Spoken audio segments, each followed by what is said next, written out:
এই মুহূর্তে আমরা মোর গ্রামের কাছাকাছি পৌঁছে গেছি। ঠান্ডাতে আমাদের সব ইঞ্জিন শুকিয়ে গেছে। বর্তমানে আমরা এখন চা করতে বসে গেছি। আমাদের এখন রাহুল চা করছে। ইঞ্জিন আমাদের ডাউন, পুরো ডাউন। রাহুল এদিকে, না না রাহুল চা করছে। ঠান্ডাতে ইঞ্জিন ডাউন, মেশিন কাজ করছে না, সমস্যা। এদিকে স্যার বলছে টাইম কটা হলো, সকালে এখনো হয়নি, ইঞ্জিন ডাউন, শুধু গরম গরম চা আর চা। এই যে মামুনদা, ঠান্ডা লাগছে তো নাকি? বাস। বর্তমানে আমরা উপস্থিত বক্রেশ্বরে। আজ 25শে ডিসেম্বর, তাই আমরা বড়দিনের ছুটিকে আজ বক্রেশ্বরে পালন করতে চলে এসেছি। তো আমরা যেখানে আজকে সকাল সকাল স্নান করলাম, সেখানে স্নান করার কারণটা কি সেটা আমরা জেনে নিব আমাদের সালাউদ্দিনের কাছ থেকে। বলো সালাউদ্দিন। কি বলবো বুঝতে পারলাম। ওয়াহিদ বলছে, ওয়াহিদ পারবে না, রাহুল বলছে। রাহুল, জিওগ্রাফি বইয়ে যে উষ্ণপ্রবণ নামক জিনিসটা শুনেছি, আজ এখানে আমরা চান করলাম। চান করে এখন আমরা রেডি হয়ে গেছি সবাই, আবার মন্দিরের দিকে এগোচ্ছি আমরা। আচ্ছা, তারপরে তার পাশেই কিন্তু এখানে আমরা দেখতে পাচ্ছি বাষ্প কিন্তু এখনো উঠতেই আছে। এখানকার তাপমাত্রাটা আরো বেশি, এখানকার তাপমাত্রাটা আরো বেশি, দ্বিগুণ। মানে এখানে চান করলে মানুষ সেদ্ধ হয়ে উঠবে।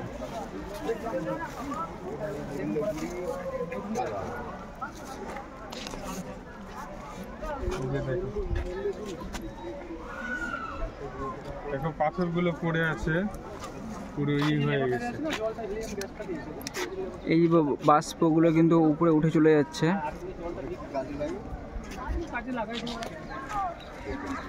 আর ওই দিকটায় আছে কিন্তু মন্দির।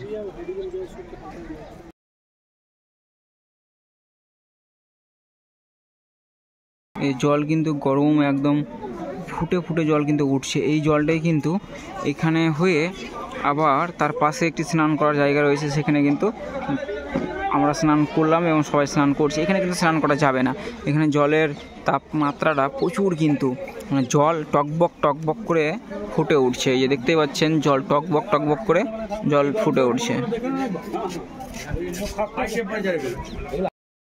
এই জলটা ঠান্ডা করে যেটা দেখলেন টিকিট যাচ্ছে। এখানে দেখার বলতে আমরা 7টা গরম জলে উষ্ণ প্রস্রবণ, যেগুলো জল টক করে ফুটছে, আর 2টো স্নানের ঘাট, আর মেন মন্দির মা দুটো। একটা হচ্ছে শিবের মন্দির, অষ্টাবক্রমণি, অভিশাপ প্রাপ্ত, তার নামই বক্রেশ্বর, গর্ভগৃহ বাবা। আর পাশে হচ্ছে 51 পীঠ, যেখানে মায়ের অংশ সতীর 51 পীঠের ভেতরে শিবগঙ্গা আছে। ওখানে হাত ধুয়ে নেবেন, জল ছিটিয়ে নেবেন, লোটা দেওয়া হবে, জল এসে দেখুন। এটা তো সবচেয়ে বেশি গরম, অগ্নিকুণ্ড 85 to 90 ডিগ্রি সেন্টিগ্রেড গরম আছে।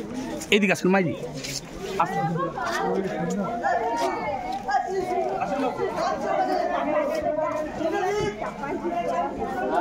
ঠিক মন্দিরের পাশেই রয়েছে মেলা বসেছে, ছোট ছোট দোকান এবং হাতের তৈরি জিনিস, সত্যি দেখতে অসাধারণ। আপনি যেটাই দেখবেন সেটাই কিন্তু নেওয়ার ইচ্ছা করবে। দেখলাম বেশিরভাগ জিনিসগুলোই কিন্তু হাতের তৈরি এই বীরভূমে।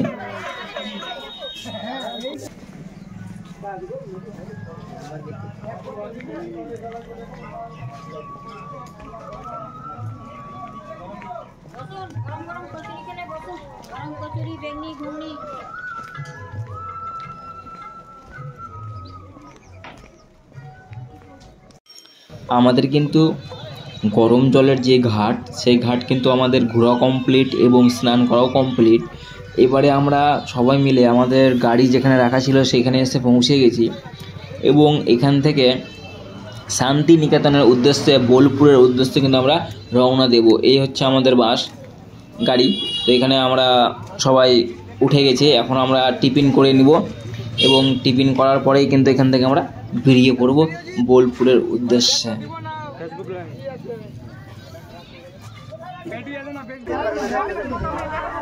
কানটা চুলকাও ভালো করে। এখন আমরা বোলপুর শান্তিনিকেতনের মেলাতে পৌঁছে গেছি। এই মুহূর্তে আমরা মেলা ঢুকবো। এই যে আমাদের পিছনে সব নায়িকারা রয়েছে, মানে আমাদের স্টুডেন্টগুলো রয়েছে। ওই যে পুরো আমাদের টিম, যতদূর দেখতে পাওয়া যাচ্ছে সম্পূর্ণ আমাদেরই টিম। আমি জিজ্ঞেস করছিলাম যে আপনারা যে এই আমি এখন মেলা ঘুরছি, তোমরা ঘুরবা তো আসো তাড়াতাড়ি। আচ্ছা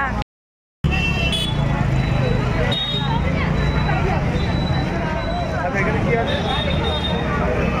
তবে আসলে ওটা দেখ এদিকে পার্কিং তো, এইদিকে যে মেলা, এদিকে মেলা। এটা মানে রবীন্দ্রনাথ ঠাকুরের স্কুল। কোনটা? গাইড নিতে হবে, গাইড। এটা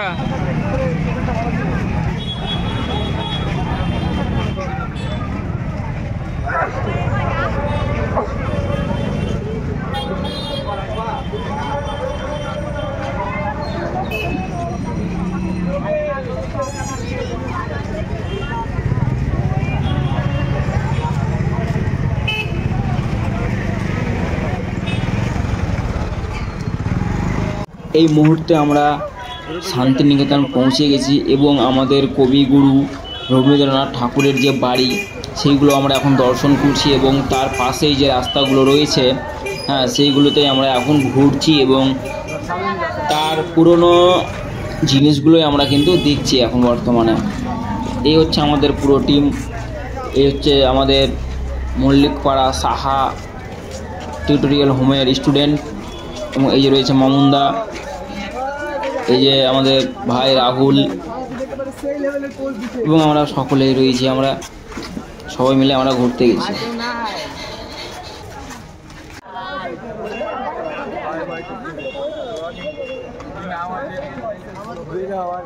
পিছনে সব বান্ধবী ললিতা, এই যে সব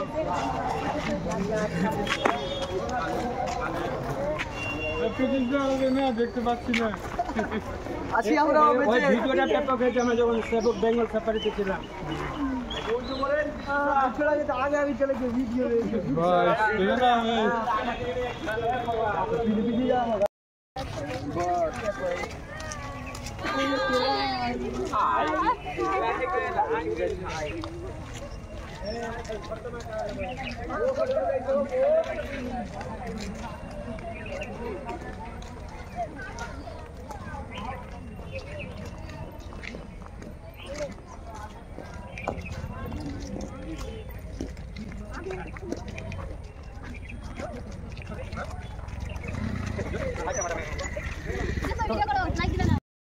এই যে সামনের বাড়িটা দেখছে, এই হচ্ছে রবীন্দ্রনাথ ঠাকুরের বাড়ি। এই যে সম্পূর্ণ কিন্তু ওড়ি, কিন্তু এখন যেহেতু বোলপুরে মেলা হওয়ার কারণে পুরো মানে বাইরে থেকে বন্ধ রয়েছে, ওই জন্য আমরা ভিতরে ঢুকতে পেলাম না, তো বাইরে থেকে দেখানোর চেষ্টা করছি। কিন্তু রবীন্দ্রনাথ ঠাকুরেরই কিন্তু এইগুলো সব স্মৃতি, তারই বাড়ি ঘর।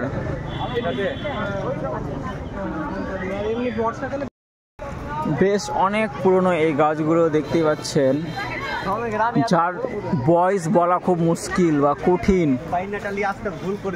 এই গাছগুলোর বয়স কেউ সঠিকভাবে বলতে পারছে না।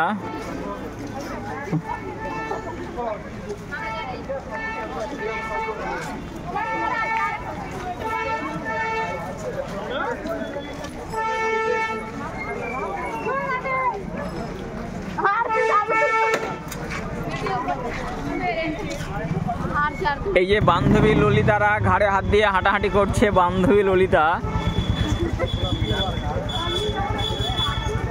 এই অনেক বেশ পুরনো বট গাছ,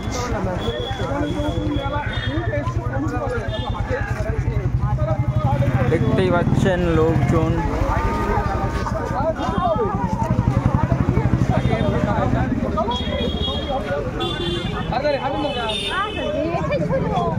এই যে বট গাছ, অনেক পুরনো বট গাছ।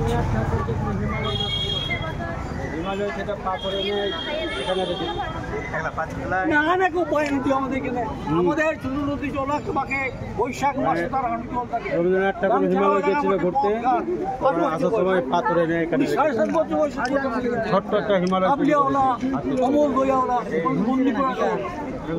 এখানে ওই হিমালয় গেছিল ঘুরতে, হিমালয় পর্বত, তো ওখান থেকে পাথর এনে কি করেছে। কিসে এনেছিল পাথরটা সেটা খবর যা আমি শুনেছিলাম। কিভাবে শুনলেন?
তারপরে আমরা সারাদিন ঘোরার পরে রাত্রিবেলা বোলপুর মেলাতে আমরা পৌঁছাই এবং মেলা দৃশ্যগুলো দেখি। যেহেতু মেলাটা অনেক বড়, তাই আমরা সেরকম ভিডিও করতে পারিনি।